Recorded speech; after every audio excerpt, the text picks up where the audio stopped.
Hi, Robert Michel here with Oleo Acres, Farrier, and Blacksmith Supply. I want to talk to you a little bit about how we handle our shipping and receiving here at Oleo. When I took over about a decade ago, all of our orders were handwritten on scratch paper. As we continued to grow and orders got bigger and more complicated as we grew our inventory, we quickly realized we needed a different way of doing things.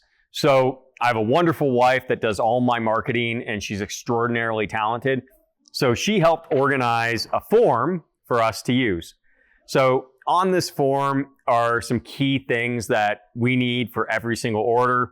Obviously, all the customer data, how the customer placed the order helps us to be able to find and backtrack if we ever have to go back to the order. What we're doing with the order, whether we're shipping it, it's being picked up here after hours, or we're transferring it to one of our other stores. The bulk of this middle section is all for the order. So what the customer's ordering, how many they're ordering, what that item is.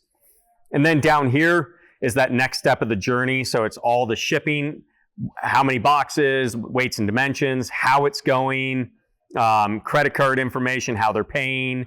And then really this accountability section down here is one of the key things that we do here.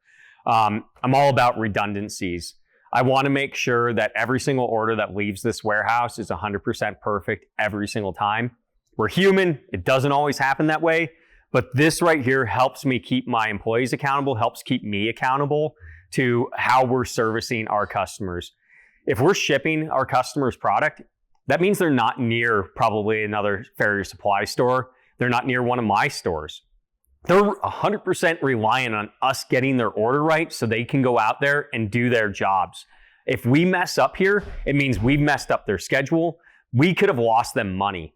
It's a completely unacceptable thing for us to have happen.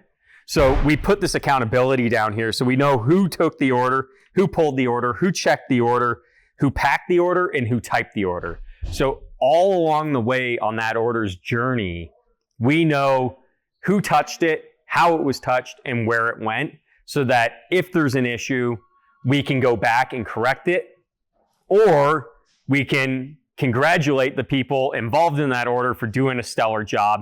And hopefully that's most of the cases and not the latter. The other thing that we do here in our shipping department is we have these little cards printed out, and it's just a thank you for shopping with us, but it's also packaged by.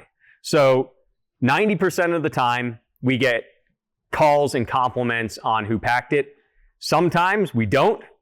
So when we get those calls, they can tell us exactly who packed that package so that we can go back and do some follow-up training with that employee, making sure that, okay, yeah, you don't pack a bunch of loose horseshoes next to a box of nails, because all the customer gets in the end is a big shrapnel bomb. So we try and make sure that we have all of these checks and balances in place so that we're always performing at the best top level, because we know our customers are, and they deserve that from us.